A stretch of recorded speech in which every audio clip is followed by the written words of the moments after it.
Thank you, Mr. Chairman. Secretary Becerra, you must be exhausted, but we're delighted you're here. You can see the light at the end of the tunnel. Great to have you with us. The Department of Health and Human Services plays a critical role in protecting the health and well-being of our country, and this budget proposal reflects just that. The budget reflects this administration's commitment to ending the mental health and substance use disorder crisis, has been my #1 priority for 12 years in Congress. Last year, the FDA approved the first over-the-counter overdose reversal medication, Naloxone nasal spray. This is truly an exciting first step to making this life-saving drug more accessible and reducing deaths from overdose. And I'll point out, New Hampshire is the site of one of the very first vending machines for Naloxone to make it available to everyone in the community. However, I'm concerned that seniors with Medicare Part D plans and Medicare Advantage plans may actually lose access to the drug now that a prescription is no longer needed. As you know, 52,000 Medicare beneficiaries overdosed in 2022. The Office of the Inspector General believes this could actually be an undercount. The OAG also found over 1 million seniors enrolled in Medicare struggle with opioid use disorder, including relatives of mine. Secretary Becerra, what steps can be taken to ensure that seniors can access over-the-counter Naloxone? Congresswoman, you point out something that's critically important. Most folks think of young people when it comes to the need for Naloxone to save a life from overdose. But we need to make that available to all people, including our seniors. We are right now in communication with Medicare Advantage plans and Medicare Part D sponsors to try to encourage them. Remember, we can't force them to do things. They are the ones that decide what they cover and what they don't. We don't have the legal authority to require them to do certain things.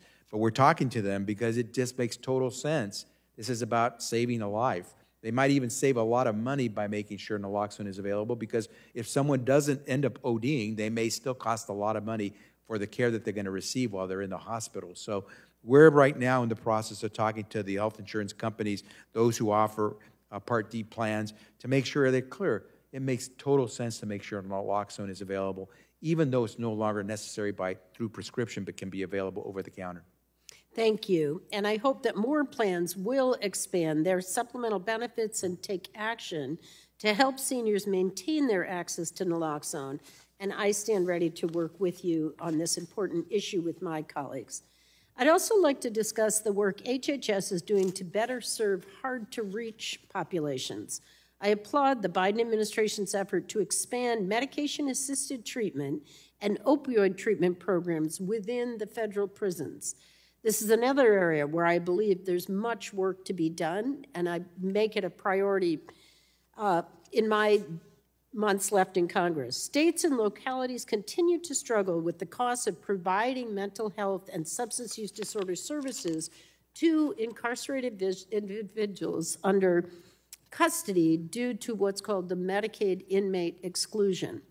Studies show, however, that for every dollar we spend to treat substance abuse in prison, we can save up to $7 down the road. That's a decent return on investment. We should maximize effective cost-saving treatments, and that's why I introduced my Rehabilitation and Recovery During Incarceration Act. This bill, which has bipartisan support, would reform the Medicaid inmate exclusion policy so that incarcerated individuals who are eligible for Medicaid can continue to receive mental health and substance use services. Secretary Becerra is our nation's top healthcare advisor and the former Attorney General of California. Can you explain how providing mental health care and substance use treatment in prison could actually keep our communities safer and healthier? Congresswoman, we know that prison is supposed to be a place for rehabilitation. We know that most prisoners are at some point going to be released into the community again. It makes no sense to release someone into the community who is addicted or is still having behavioral health challenges.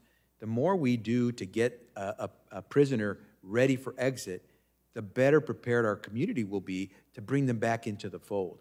In fact, we are now making investments through Medicaid with states so that they can prepare those who are incarcerated in their process of exiting to be ready. So Medicaid will be available to them so they start right away with the health care they need. They may not have a place to live, they may not be integrated into society, but we'll make sure that at least health care is something that's available to them.